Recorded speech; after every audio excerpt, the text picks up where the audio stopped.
Ó, a partir de agora a gente está gravando.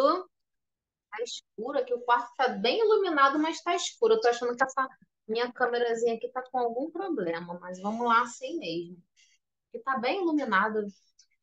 É, então, vamos continuar de onde nós paramos. Alguém entrou cá? A Priscila, minha priminha, entrou. Boa noite, Pri. Vamos começar então de onde nós paramos, de onde o André parou semana passada. Faz a revisãozinha aí, amiguinho.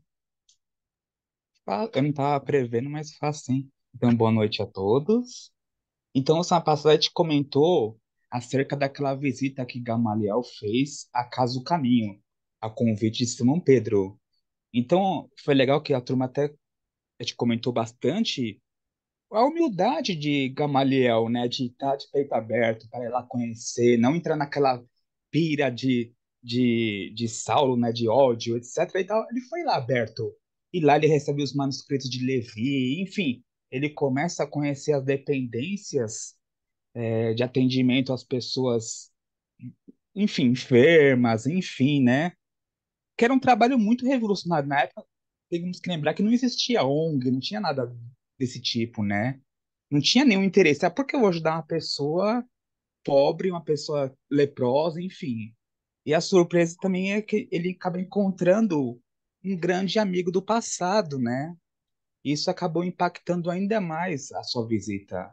Porque o seu amigo, né, o Samônio, como está aqui, ele acaba dando um depoimento que não tem como mentir, né? Parece que se fosse outras pessoas falando, até poderia, ah, não, mas como é um amigo que sabe que é de confiança, e eles não, esse amigo, né, vamos contextualizar. Ele pegou lepra, né, uma doença de pele, a hanseníase, provavelmente, né? E foi expulso de casa. Os filhos tomaram tudo, enfim, ele era um homem de posses, tal, bem de vida, etc. E de uma hora para outra perdeu tudo por causa que tinha esse preconceito que ele discutiu, né? Primeiramente, ele foi levado ali para o Vale dos Leprosos, perto de Jerusalém, e aquele que coloca Vale dos Imundos. Posteriormente, ao tentar ir para Jerusalém encontrar alguns amigos, né? Ele é socorrido pelo pessoal da Casa do Caminho, ele é atendido. Aparentemente, ele já estava há algum tempo, porque ele já conhecia a mensagem de Jesus, então ele já estava, além do atendimento material, materialmente falando, eles faziam essa parte também de evangelização, né? Acho que não é uma conversão à força, obviamente, mas eles falavam sobre Jesus, tal, e esse depoimento acaba sendo muito legal, né? Parece que o pessoal da Casa do Caminho não tinha nenhum interesse para atender aquele cara, esse sujeito, esse senhor que nada tinha a oferecer para eles, né? E ele dá um depoimento muito legal para o seu amigo Gamaliel, né? Então esse encontro é muito impactante. Eu acho que acredito para os dois. E é legal porque no final esse amigo acaba falando, né? Que Jesus é o Messias, etc, né? Então deve ter impactado esse coração. Gamaliel já tinha uma mente mais aberta. A gente até comentou, né? Gamaliel vinha da escola do seu avô Iléu, que já tinha uma mentalidade mais aberta, né? Não era tão fechado, não tão ortodoxo, não era um fariseu tão ortodoxo e tal.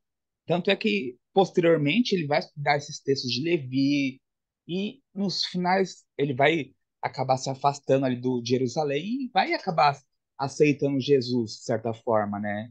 Ele não se converte oficialmente, mas a gente vai ver mais a posteriori, né? Inclusive depois que Saulo se converte na estrada de Damasco, que o próprio Gamaliel começa a enxergar com bons olhos, né? E a gente avançou. Ô, Elaine, não sei se você viu, mas eu não sei se eu te falei, mas a gente avançou os que também não tem imagem também. Então, os que não tem imagem também? Ixi, é porque a gente foi muito rápido. Eu falei que ia ser Ah, rápido. é? Eu entendi você falar que fez todos os que tinham imagem. Então, olha só, Não, ah, tá. aqui foi o último que tinha imagem. Eu pensei que vocês estivessem vindo só até aqui. Não, avança. Aqui, ó. A gente foi até. Tá, aí eu A dei gente uma foi parada basicamente. aqui, e aqui já era o que não tinha imagem, que eu coloquei imagem depois. Então, aqui Isso, vocês a gente comentou passaram. também. Mas se quiser, pode comentar também. Sim, a gente comentou, né? Olha, ele fala dessa questão do Cristo, né? Ó, ele agradece a misericórdia do Cristo e tal. Aqui também? Eu acho que sim. Por causa que aqui no final ele reconhece, eu acredito que Jesus de Nazaré, de fato, foi um modelo de renúncia à prol de ideias que até hoje não pude perquirir ou compreender. A humildade, a que a Gamaliel falando, né? A humildade dele. Ó, eu ainda Isso. não consigo alcançar, né? Olha só. Mas Mas daí daí é considerado o próximo considerá-la. Messias. Quer dizer, é óbvio, a gente até comentou isso na passada. Ele não ia se converter de uma hora para outra, por causa que é um espírito, é uma pessoa que estava a vida inteira dentro do farisaísmo, estudando isso, né? Também não é, Uhum. não existe mágica, mas já começava aqui uma sementinha, né? Muito bacana, tal. Aqui também, amiguinho? É, eu acho que sim. Tá. Então, deixa eu Qual, qual, só qual, comentar, antes da qual, gente avançar mais, então, deixa eu só comentar uma situação aqui. Nessa passagem de Gamaliel na casa do caminho, onde ele encontra Simônio, né? Esse amigo dele que ele Ô, conheceu. desculpa, Helena, eu acho Eu que isso daí acho não que a foi gente feito, não. parou no slide anterior. Eu só É, lembro do slide eu, anterior. eu acho que acabou nesse Esse daqui, texto eu aí acho. eu não, esse É, aí eu não lembro, não. isso, isso. Tá. Então, vamos lá, então. Obrigada, amiguinho. Caramba, trabalhou pra caramba, hein? Ah, Vamos lá, então. Então, o que que eu queria comentar aqui, né, sobre esse encontro de Gamaliel com Simônio, essa pessoa que, como o André já falou, era uma pessoa que Gamaliel convivia na sociedade dele, né? Era um homem de posses na Samaria e, de repente, Gamaliel encontra ele nessa situação na casa do caminho sendo acolhido. E a gente vai ver, André já falou um pouquinho sobre isso, mas a gente vai ver como não só ter encontrado aquele cenário ali de homens excluídos da sociedade, sendo acolhido pelos homens do caminho, como esse encontro de Gamaliel com Simônio mexeu tanto ao coração dele. E aí eu faço uma pergunta, né? A gente costuma dizer que tem um ditado popular que eu acho que é super errado, né? Que a gente fala que Deus escreve certo por linhas tortas, né? Eu digo que Deus escreve certo por linhas certas, a gente que enxerga torto, né? Vocês têm dúvida de que esse encontro não foi por acaso? Eu não tenho dúvida. Alguém tem dúvida? Não, né? A gente, às vezes, a gente não tem ideia de como a espiritualidade se movimenta. E eu estou falando de cada um de nós, tá? Na nossa vida mesmo, no nosso cotidiano. A gente não tem ideia de como a espiritualidade se movimenta sempre. E aí a gente pode chamar isso de misericórdia de Deus, e é misericórdia de Deus o tempo inteiro, de como a espiritualidade se movimenta para abrir os nossos olhos, né? Na grande cadeia, eu gosto de falar, a palavra da moda, de algoritmos que a espiritualidade usa, né? O que que são algoritmos, né? São situações que são concatenadas, juntadas, né? E aí se colocam ali na nossa frente, é igual o algoritmo do Instagram, né? Dessas redes sociais. É colocado ali na nossa frente o que a gente precisa, o que a gente demonstra no nosso comportamento, o que a gente precisa ver, que a gente quer ver, né? Que a gente está precisando. Então, a espiritualidade o tempo inteiro auxilia a gente, meio que empurrando a gente, né? Colocando a gente em situações para que a gente abra os nossos olhos, né? É uma mensagem aqui, é uma situação ali. Na maioria das vezes, a gente se encontra de olhos físicos e olhos da alma fechados. E aí eles vão virando o botãozinho, né? E aí ampliando a mensagem, até que chega um momento que a gente não consegue resistir e aquilo de alguma forma toca o nosso coração, né? E eu não tenho dúvidas, por que que eu estou falando isso? Porque eu não tenho dúvidas de que Simônio, de que Gamaliel encontrou com Simônio nessa situação, porque ali seria a chave para tocar o coração dele, né? Por quê? Ele entra num local onde tem várias pessoas desvalidas, né, excluídas da sociedade, sendo acolhidas, foi para ele já um ambiente impactante. Mas ele vê uma pessoa que ele conhecia ali e que ele sabia que aquela pessoa não tinha a menor necessidade, né, de estar ali, sendo acolhido, e ver ele naquela situação, aquilo ali de fato mexeu com ele, né? Aquilo ali virou a chavinha dentro do coração de Gamaliel. Tocou ele de verdade, né? E às vezes, eu não sei vocês, mas eu, às vezes, quando eu estou no meu cotidiano, assim, muito, né, não digo distraída é a palavra, distraída das coisas, vem uma cena, né, vem uma situação que me toca, que mexe comigo de verdade, né? Que me puxa de novo para tudo aquilo que eu estudo, para tudo aquilo que eu vivencio. E eu aprendi a ver nesses momentos que é Deus propriamente me chamando de volta, né, para vivenciar esse amor que Ele nos traz. Porque a gente se distrai muito ainda, né, no nosso dia a dia, nas nossas reclamações. Então, quando a gente consegue ter ampliada essa consciência e essa percepção, essa sensibilidade para as coisas que o mundo nos mostra, a gente cada vez mais vai se sentir conectado com Deus, porque é isso que Ele quer, né? Quando a gente fala a misericórdia de Deus, ela se manifesta de tantas formas, mas a principal que eu acho é essa, é de nunca desistir da gente, sempre nos mostrando, nos empurrando através das situações para que a gente o encontre. E eu vi isso nessa situação de Gamaliel. Alguém quer colocar ou eu vou prosseguir? Então, vamos lá.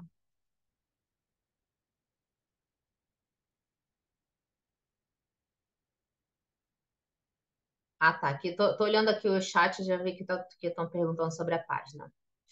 Essas palavras reticenciosas davam a compreender o escrúpulo do seu coração delicado entre a lei antiga e as novas revelações do Evangelho. Simão Pedro assim o entendeu e, de balde, procurava um meio para desviar a palestra noutro rumo. O próprio Samônio, porém, como tutelado do mestre, foi em auxílio do apóstolo, redarguindo a Gamaliel com observações ponderadas e justas. Aí ele começa a falar, né? Essa Dônia aqui falando. Se eu estivesse com saúde, plenamente identificado com a família e no gozo dos bens que conquistei com esforço e trabalho, talvez duvidasse também dessa realidade confortadora, né? Gente, e isso é o que acontece quando a gente está no conforto da vida, né? Quantos? Quando a gente está no conforto da vida, a gente não tem necessidade de chamar Deus, de buscar Deus, né?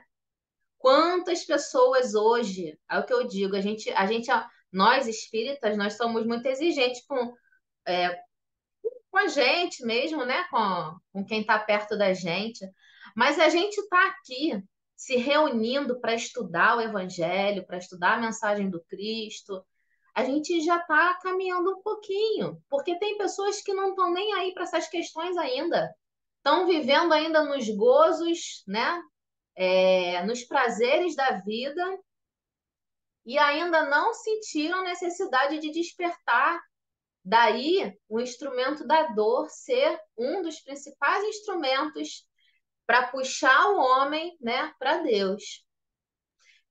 Eu estava assistindo esses dias, viajando com Marcos, uma palestra daquela filósofa que vocês cansam de me ouvir falar dela aqui, mas que vale a pena, Luciliana Galvão, e ela estava dando um exemplo, ela estava falando assim, que quando a gente tem a nossa base pautada em coisas efêmeras e passageiras, materiais, quando a gente vacila ou perde em alguma questão, a gente oscila muito, né? Mas quando a gente tem a nossa base lá em Deus, ela não chama de Deus, né? Mas ela coloca quando a gente tem a nossa base puxada lá em cima, pode acontecer o que for que a gente não vacila. E o exemplo que ela deu disso foi o seguinte: ela falou assim: ó, imagina uma mesa, né? Uma mesa amparada por 3 pés. Uma mesa com 3 pés. E um jarro de vidro em cima com flores. Se esse jarro de vidro tiver apoiado só nessa mesa e for cortado um pé da mesa, ela vai bambear. Ela pode até continuar em pé, mas ela vai dar uma bambeada. Se cortar 2 pés, não tem jeito. A mesa vai tombar e o jarro vai cair e vai quebrar. Agora imagina se esse jarro está suspenso por um fio preso lá em cima, bem firme mesmo. Se um pé dessa mesa for retirado, esse jarro não vai mexer, nem um pouco. Se forem retirados 2 pés, ele também não vai mexer, né? Por quê? Porque a base dele, né, o ponto de fixação dele, não é a base da mesa, mas é lá em cima. E aí, o que a gente pode entender? Que a base dessa mesa pode ser os nossos bens materiais, pode ser o nosso cargo, né, na vida, podem ser coisas transitórias. Que se a Uhum. gente perder, mas se a gente tiver amparado lá na verdade de Deus, a gente não vai oscilar, porque a gente está fixado lá em cima, ó, lá em Deus. Entendeu? Então, essa é a verdade, né, que Sidônio está agora percebendo. Os bens materiais dele, a família, né, foram retiradas. E essa era a única base que ele achava que tinha. Mas hoje ele descobriu que a base dele está lá em cima, ó, através da mensagem de Jesus. Então ele percebeu, né, que a firmeza dele tem que ser fixada em outro ponto. E é isso que ele está tentando falar aqui, passar esse ensinamento para Gamaliel. Deixa eu ver quem é que já está aqui. Quem me passou, aliás, a Ju está aqui ainda. Ju, isso que eu estou falando estava naquela palestra que você compartilhou comigo, da Lucilena Galvão, que a Ju assistiu, ela sabe que eu adoro, e ela compartilhou comigo e foi maravilhosa. Gente, vocês precisam assistir, é maravilhosa essa palestra dela. Se eu tivesse, e é isso que ele está dizendo, olha, se hoje eu tivesse com saúde, plenamente identificado com a família e no gozo dos bens que conquistei com esforço e trabalho, talvez duvidasse também dessa realidade confortadora. Mas estou prostrado, esquecido de todos, e sei quem me deu mão amiga. Como israelitas, amantes da lei de Moisés, temos esperado um Salvador na pessoa mortal de um príncipe do mundo. Contudo, essa crença há de prevalecer para uma situação passageira. São ilusórios preconceitos, esses que nos levam a induzir uma dominação de forças perecíveis, né? Que ele está dizendo. E isso era o pensamento, né, o grande pensamento, o maior de todos os pensamentos que rejeitava Jesus como Messias. Porque eles justamente fixavam Jesus em coisas passageiras, em coisas perecíveis, em bens materiais, em poderes do mundo.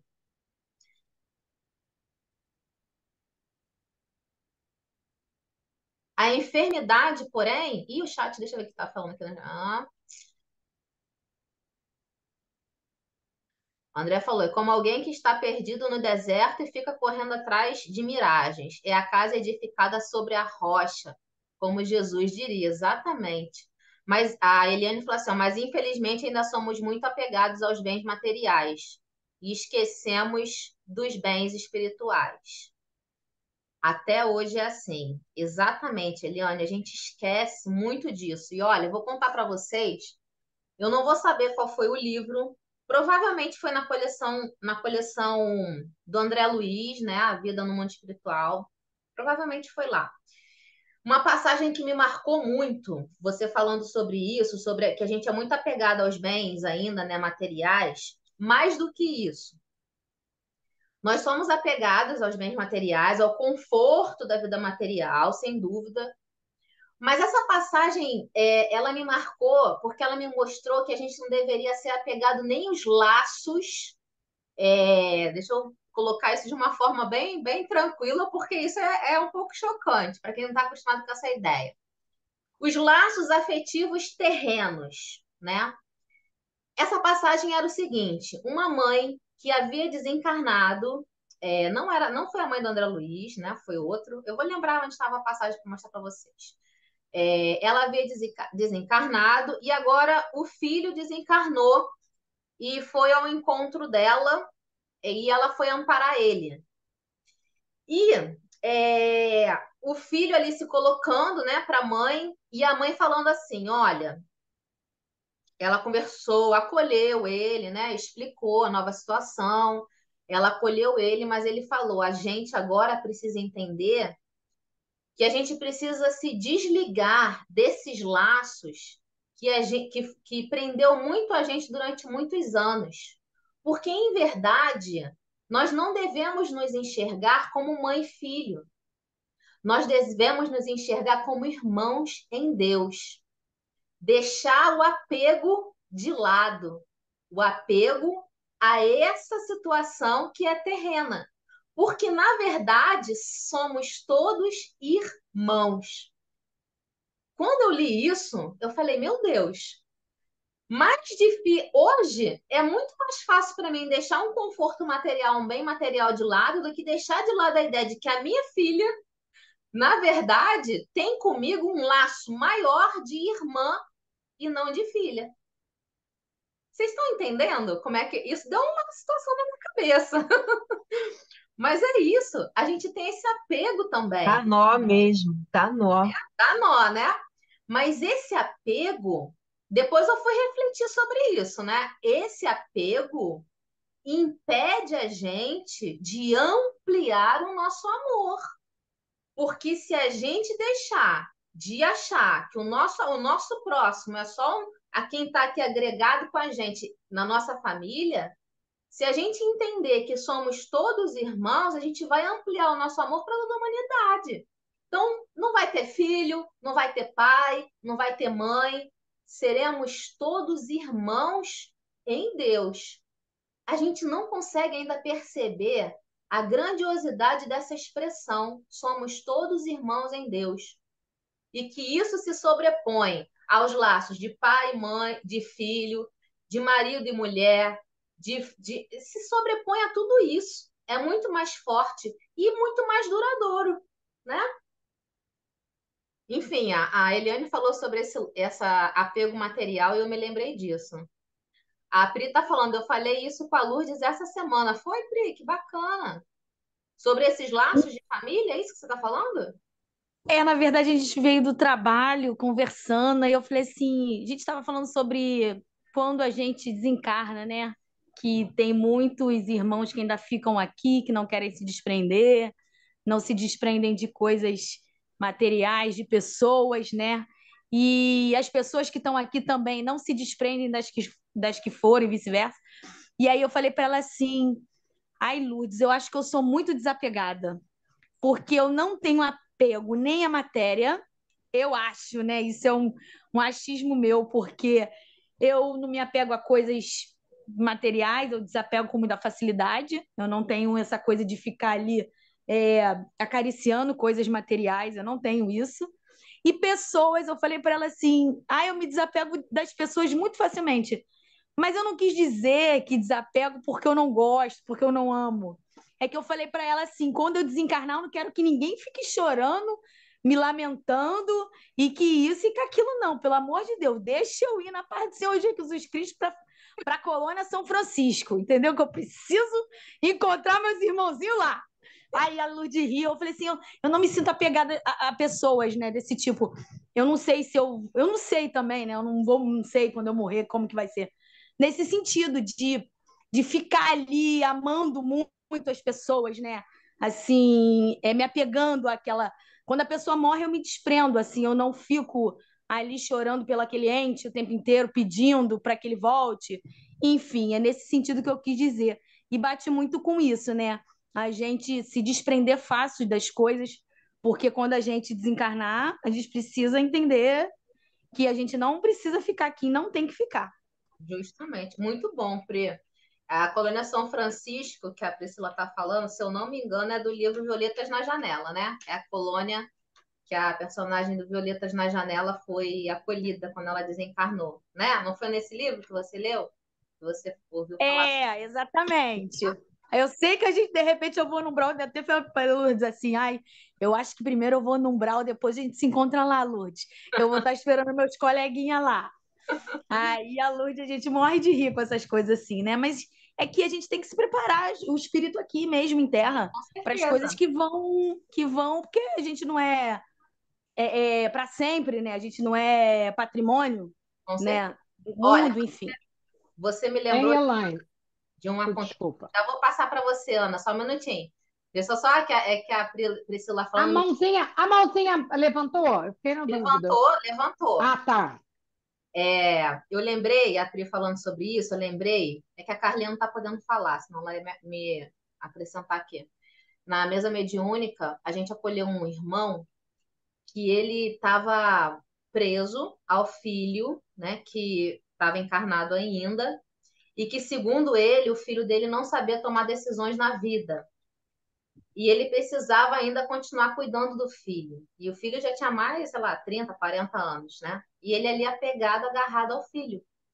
E aí, então, ele veio, né, para a gente poder acolher e conversar com esse irmão, explicar para ele que, na verdade, né, ele precisava seguir o caminho dele e deixar o filho dele, mesmo que fossem escolhas erradas, o filho dele ia ter que caminhar sozinho nessa estrada. Então, olha como é importante isso que você está falando, Pri. Ele estava ali ainda, depois de desencarnado, não conseguiu seguir o caminho dele, preso, achando que ainda precisava cuidar do filho que ficou aqui na matéria. Fala, Pinho. Oi. Inclusive, você também deve ter passado por isso, acredito, né? Quando nossas filhas se casaram, né? Decidiram seguir a vida delas. Para mim foi muito difícil, né? Porque a Carolina é minha parceirona, né? De vida, né? De tudo, né? E o que me ajudou muito a desapegar dela foi essa ideia, foi esse entendimento de que nós somos seres espirituais, né? Tem até uma frase que fala sobre isso, né? Nós somos seres espirituais passando por uma experiência humana.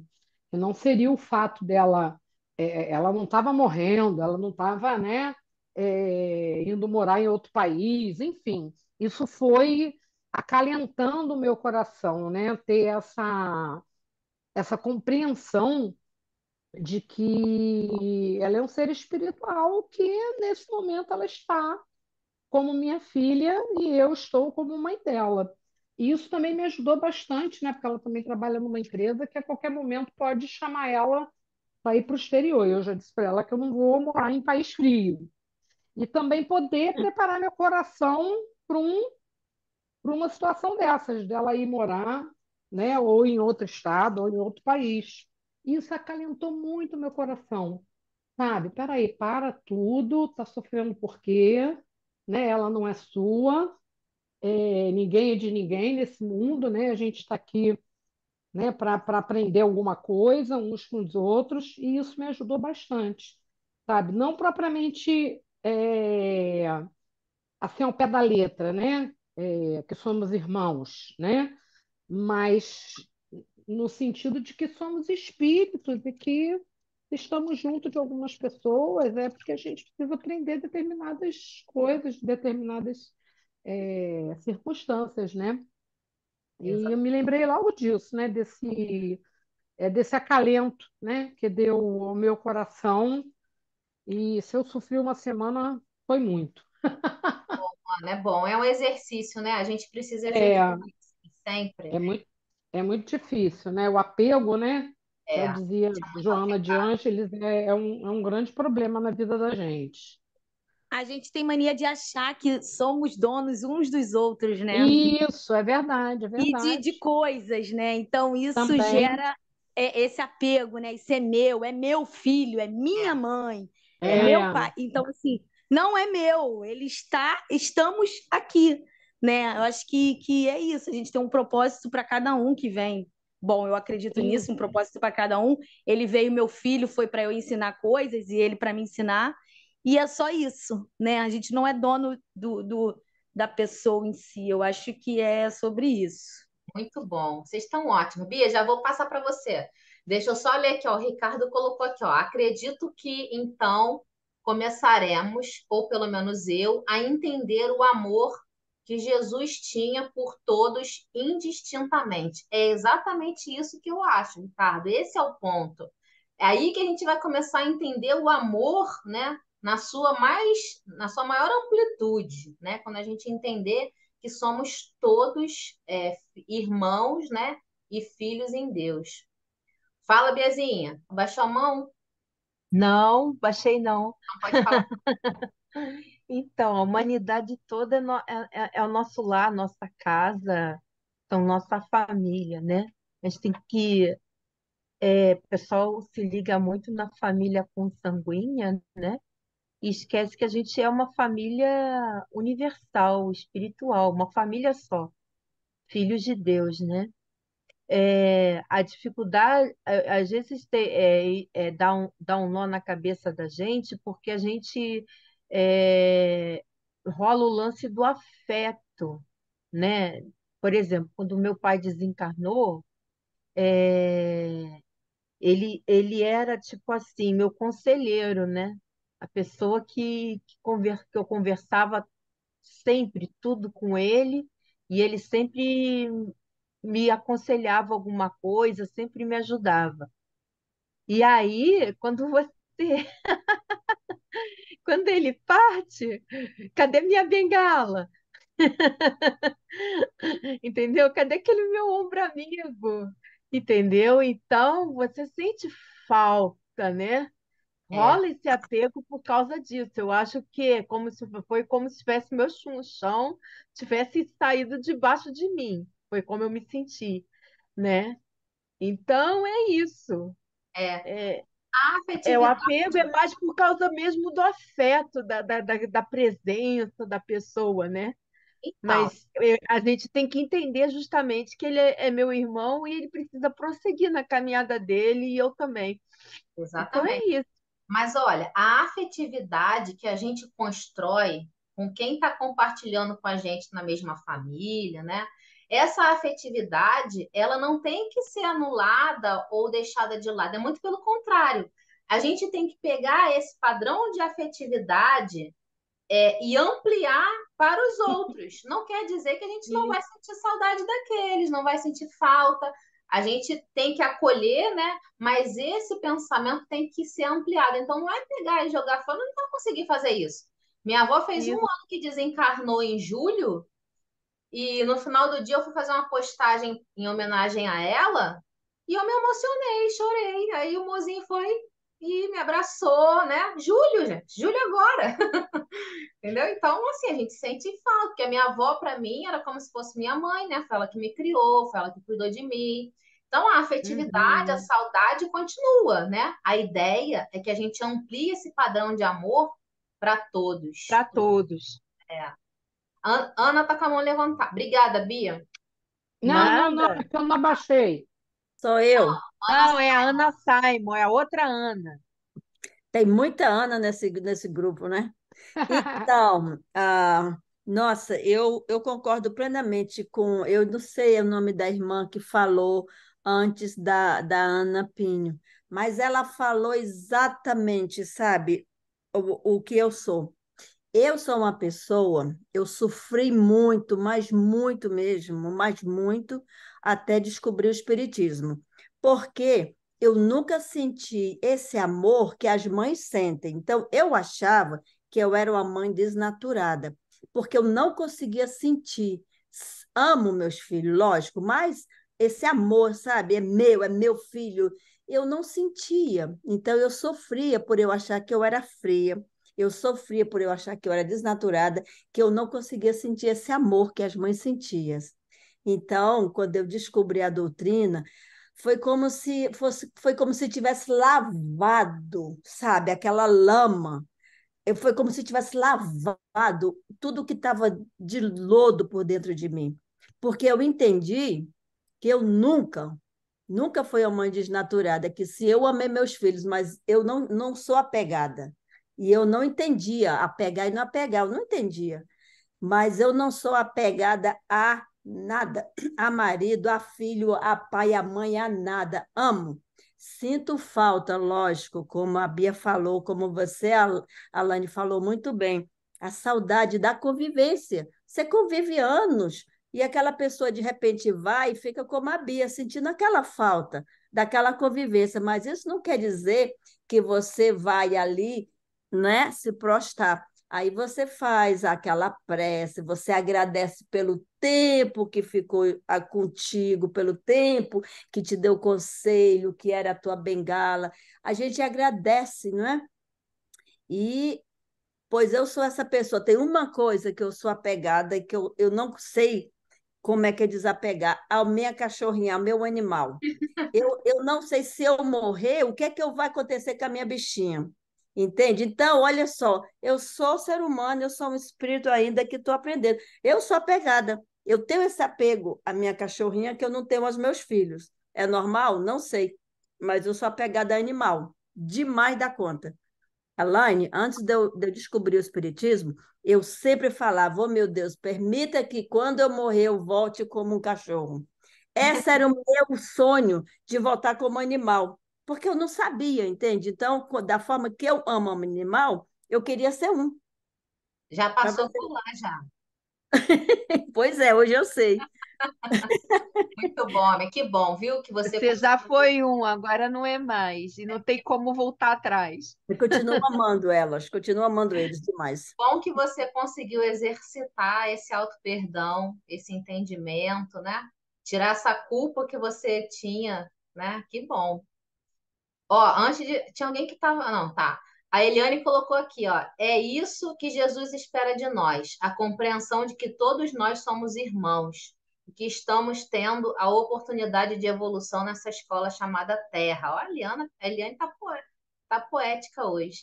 É, Eu queria falar mais uma coisa. É por isso que fala para a gente chamar os nossos inimigos. Que na realidade, os nossos inimigos são nossos irmãos.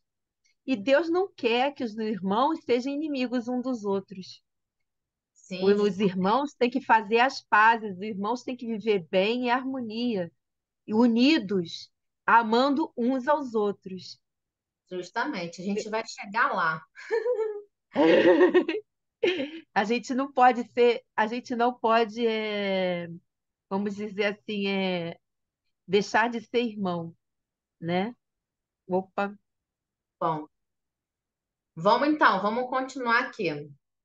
A enfermidade, porém, é conselheira carinhosa e esclarecida. Olha a enfermidade, né? Quando chega, não tem jeito.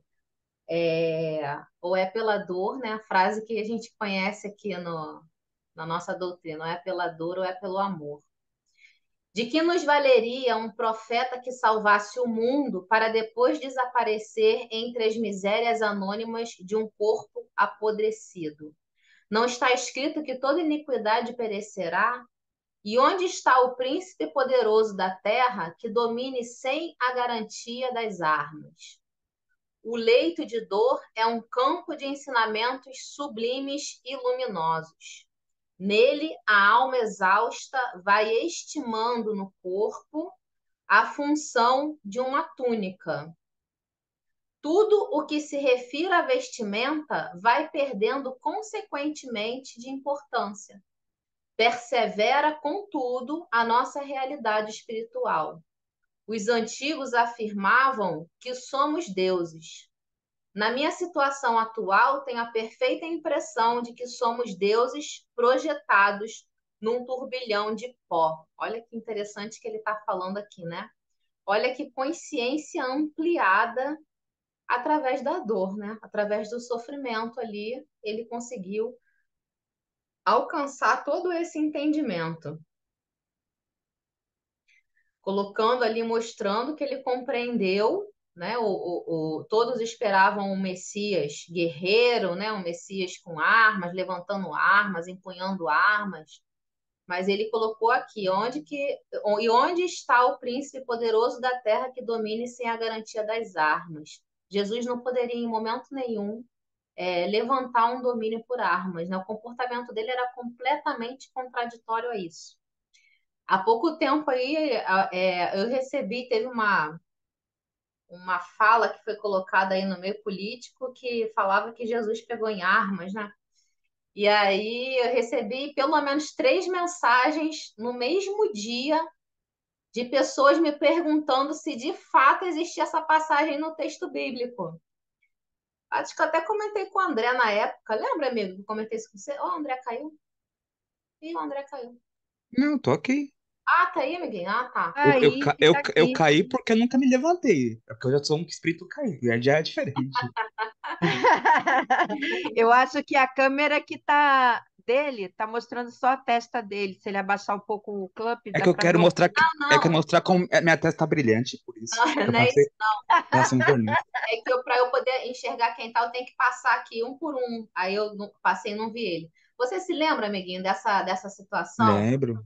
Então, aí eu vou ser sincera para vocês. Quando me mandaram quando me falaram isso, eu não me lembrava de passagem nenhuma onde Jesus falasse qualquer coisa parecida com armas, né? Aí eu fui pesquisar, né? Eu falei assim, olha, deixa que a pergunta foi, tem isso no texto da Bíblia? Aí eu falei assim, bom, eu não conheço o texto da Bíblia de cor, né? Deixa eu ir lá ver se tem primeiro, né? Mas me causou uma estranheza. E aí eu fui pesquisar e de fato tem uma passagem onde Jesus fala alguma coisa de armas. Porém, se você o grande problema de você destacar um trecho é o que o nosso queridíssimo amigo, companheiro e grande instrutor de estudo, Tiago Cardoso, fala, né, André?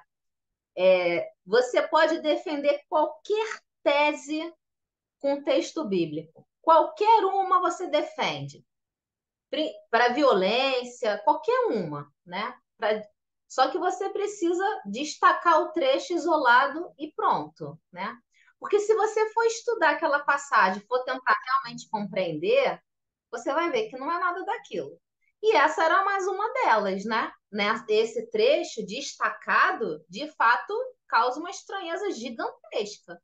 Mas quando você vai ler o texto no contexto que ele se apresenta, não é nada disso, né? E aí, depois de ir lá, de pesquisar, de ver a passagem, de ler a passagem, nem, né, entendi, logo que vi, entendi o que era.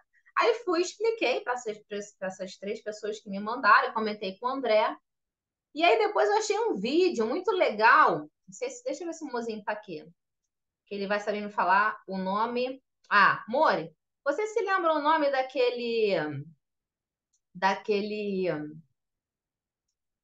Caio alguma coisa que ele fala, ele era Caio Fábio. É Caio Fábio, é, É o amore? Caio Fábio. Ele falava desses assuntos. Deve ser ele. É, o Caio Fábio, sim. Ah, isso aí. É. Achei um vídeo do Caio Fábio explicando também, porque provavelmente foram, né, também explicando essa passagem e explicou exatamente com o que eu e o André a gente tinha falado, né? Que era um absurdo falar isso, porque, olha, por que eu lembrei disso? Porque quando as pessoas me perguntaram, eu falei assim, olha, deixa eu pesquisar, porque eu não conheço o texto da Bíblia, né? Mas, de início, antes de pesquisar, eu já posso lhe dizer que me causa uma estranheza, porque não condiz com o comportamento de Jesus, né? E com tudo com que Jesus exemplificou. Então, eu já te falo com antecedência, sem medo de errar, que mesmo que exista essa passagem, essa fala de Jesus, com certeza não foi com o intuito de levantar armas para a guerra que ele falou antes de ir lá pesquisar, porque, gente, não faz sentido, né? Não faz sentido. É o que Simone está falando aqui. Esperar um príncipe guerreiro que traga conquistas do ponto de vista do poder como a gente compreendeu até hoje, não faz sentido, né? Então quando eu fui ler, de fato, não era isso, né? Jesus estava dando um ensinamento, querendo confirmar que falariam que ele andaria com pessoas que portavam armas e por isso ele não era, né, uma pessoa do bem, vamos colocar assim, grossamente falando. Então, era isso que ele falava na passagem, da profecia que falavam dele, né? Fala, Bia, pode falar.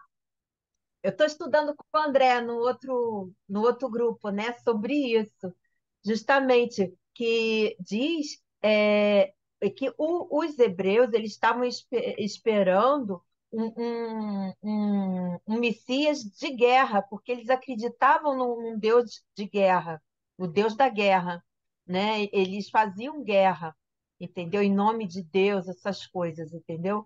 Então, eles estavam achando que Jesus ia chegar e libertar eles de Roma, entendeu? Fazer uma guerra. Através E da Jesus guerra, não veio para isso. não. Jesus veio para libertar a gente da gente mesmo, né? Da gente mesmo, exatamente. Texto fora de contexto vira pretexto, ó, quando colocou, exatamente. Isaías já predizia o príncipe da paz. Infelizmente, essa esperança messiânica no judaísmo prossegue. No judaísmo prossegue, né? E na nossa sociedade também, alguns ainda sustentam alguns comportamentos violentos em Jesus, né? É o que é mais triste. Vamos lá, vamos ver se a gente consegue. Deixa eu ver que horas são. Faltam 5 minutos. Vamos ver se a gente consegue terminar isso aqui. E onde está o príncipe poderoso da terra que domine sem a garantia das armas? O leito de dor. Ah, a gente já leu isso aqui todo. Na minha situação atual, tenho a perfeita impressão de que somos deuses projetados num turbilhão de pó. Ah, ele está comentando aqui a passagem. Tudo que se refere à vestimenta vai perdendo consequentemente de importância. Persevera, contudo, a nossa realidade espiritual. Olha aí, né? Olha aí, Eliane, que você acabou de falar, né? A gente ter a consciência de que somos seres, a Bia também falou isso, espirituais, numa experiência material, né? E é exatamente isso que Sidônia está falando aqui. A nossa realidade espiritual. E eles já tinham, né, consciência disso, só não conseguiam enxergar com esses olhos. É porque nós projetamos muito de nós mesmos em Jesus, em Deus. Muito.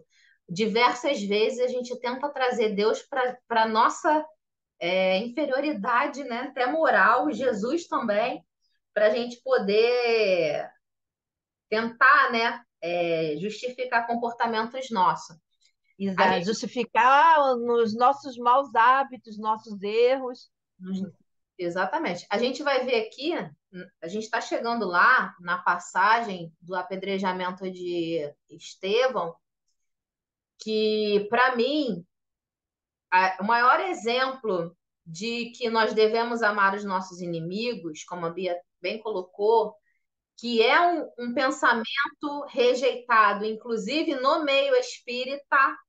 Eu já presenciei pessoas de muitos anos de doutrina espírita flexibilizando essa colocação e esse entendimento, né? Querendo dizer, mas quando Jesus fala mal ao inimigo, não é Também. mal o inimigo, né? Como a gente entende, não é, é apenas não querer o mal, é apenas não sei o quê. Às vezes até justificando num texto do Evangelho, segundo o Espiritismo, né?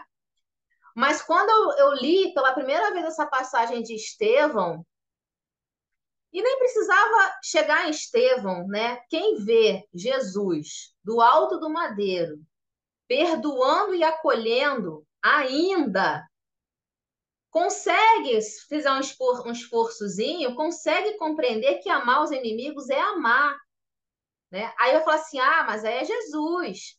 Mas a gente não vai ter que chegar no espírito puro? Então a gente vai ter que aprender a amar igual a ele, né? Ele não é nosso modelo e guia. Ele não é só nosso modelo e guia para distribuir pão na rua, não. Ele é nosso modelo e guia para amar os inimigos. Fala, Ana. Amor, eu sei que nós estamos na nossa hora, mas eu vou falar rapidinho. Só uma coisa, eu acredito, para que nós possamos amar os nossos inimigos, primeiro nós temos que amar o inimigo que está dentro de nós, porque dentro de nós é o nosso principal inimigo. Quem é meu inimigo?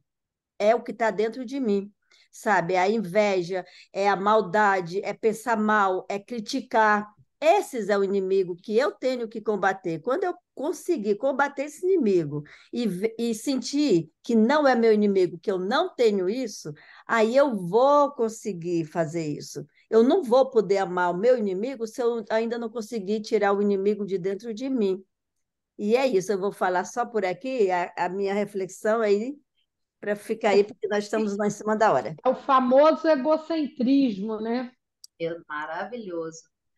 Que são, né? São os nossos maiores inimigos, principalmente porque são eles que nos impedem de enxergar o outro como nosso irmão, né? Como nosso irmão em Deus. Então, o maior aspecto desses comportamentos, sentimentos serem os nossos maiores inimigos é esse, né, Ana?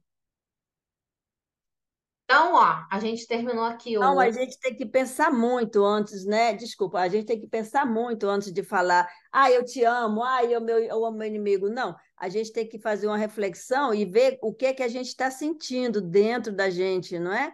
O que é que a gente está pensando. Então, a gente tem que ver isso. Esse inimigo que está ali toda hora nos massacrando, enfiando um espinhozinho na gente, não é? Exatamente. Muito bom. Ô, Ana, o Khalil Gibran tem um conto que ele fala assim: o divino mandou que amássemos nossos inimigos. Então eu fui e amei a mim mesmo. É isso que você disse, né? É. Porque É, tudo, a fonte do ódio, tudo começa desde mim. Às vezes o outro nem é meu inimigo, é mais eu tô projetando meus conflitos internos no outro, né? Então, você disse, resumiu tudo. Você falou, já serviu de uma lição à parte. Muito bom. bom. Ó, a Eliane colocou aqui no chat, ó. Sabemos que ainda não temos condições de amar nosso inimigo, mas temos a condição de orar. Peraí, o negócio ficou bem em cima aqui. De orar. Ai, para que ele. De orar para ele. Não desejar mal, nem desejo de vingança. Isso temos condições, sim. Muito bom, Eliane, exatamente. É um exercício constante, né? É um exercício constante. Ó, outra coisa que a Lucilena Galvão falou nesse vídeo que eu falei, que eu achei muito legal, e que Joana de Ângeles fala muito isso pra gente, é, e que Humberto de Campos também falou na introdução do Boa Nova, é que quando a gente quer mudar um comportamento ou um sentimento, né? A gente precisa ter austeridade, né? Exercitar aquilo com austeridade. A Lucilena Galvão falou que há um estudo que diz que se a gente conseguir, se a gente quiser mudar um hábito ou introduzir um hábito no nosso comportamento, se a gente conseguir durante 4 meses praticar aquilo constantemente, a partir do quarto mês, aquilo se torna naturalmente um hábito. Então, isso que a Eliane falou, né, que a gente pode até não conseguir amar, mas a gente já consegue não querer vingança, ou não querer o mal, ou pelo menos fazer uma prece. Se a gente se exercitar nisso, né, durante um tempo, daqui a pouco isso vai se tornar um hábito. Então, assim, isso funciona muito assim, quando a gente está muito irritado com uma pessoa, né, ou quando a gente está muito magoado, se a gente colocar esse pensamento, olha, todo dia eu vou orar por essa pessoa, né? Por ela, por mim. Se a gente conseguir manter esse hábito durante um tempo, daqui a pouco isso vai se desfazer. Esse sentimento vai se desfazer, né? E assim é para tudo. E eu achei isso maravilhoso. Ó, nós paramos aqui. Vamos marcar a página aí, quem está acompanhando pelo livro. Apesar das chagas pustulentas, aqui a gente vai começar nesse parágrafo aqui, nesse trecho aqui semana que vem, tá? Apesar das chagas purulentas, que me segregam das afeições mais queridas, segregaram. Ah, deixa eu só colocar um negócio aqui quando o André estava falando. Isso que aconteceu com Simônio, dele ir para o Vale dos Leprosos e da família dele tomar os bens dele. Isso parece uma coisa muito absurda, mas isso era o que acontecia, né? Em Levítico, que tem o Código de Normas, né, da sociedade da época, tem lá a previsão do que acontecia com quem pegava a doença da lepra, que na época era das mais temidas, né? eles tinham sentença de morte, eles eram dados como mortos e se morreu tem que dividir os bens, né? E a família rejeitava mesmo, né? A família não acolhia porque era o medo também, né, de ser excluído. Então, eles eram excluídos praticamente mortos da sociedade. Quem tiver curiosidade de olhar lá em Levítico, tem lá todo o processo, todo o protocolo que se faziam com os leprosos para eles terem a sentença de morte e para que fossem doados os bens dele, tá bom? É, vamos lá. Também gostei muito, Eliane. Estudo bom, muito bom. Hoje a gente conseguiu falar bastante, né? Que bom. Vamos lá. Quem quer fazer então a nossa prece para a gente encerrar? Posso fazer? Oi, que bom. Faz então, né? Tá bom. Vamos orar. Senhor Jesus, Rabi da Galileia, médico das almas, amigo incondicional. Estamos neste momento, Jesus, a te agradecermos pela oportunidade de estudarmos, de aprendermos a tua doutrina, o teu evangelho, para assim nos fortalecermos e continuarmos com a nossa jornada evolutiva, pois sabemos que não é fácil, Jesus, porque tu já disseste que no mundo teremos aflições. Nos ajuda, Jesus, a usarmos da tolerância, da brandura, da compreensão, de aprendermos a amarmos, a perdoarmos os nossos irmãos. E tendo Jesus como verdadeiro exemplo de humildade, de simplicidade e bondade, buscando seguirmos os teus passos firmes, fortes e seguros, a compreendermos que somos verdadeiros viajores neste planeta Terra e que estamos em busca da nossa tão almejada perfeição e que um dia alcançaremos o teu reino, reino de justiça, de amor, de fé e caridade. Obrigada, Jesus, por estares a nos abraçar um a um. Obrigada por tua presença, pela presença da equipe espiritual desse estudo, a presença de nossos guias e protetores. Obrigada. Que Jesus nos abençoe.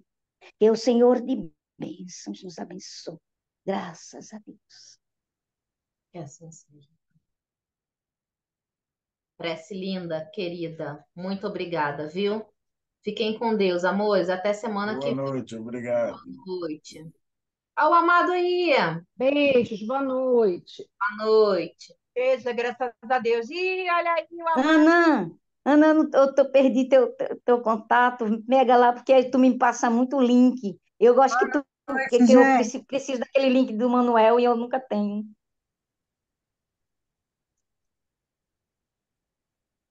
Beijo. Fiquem com Deus.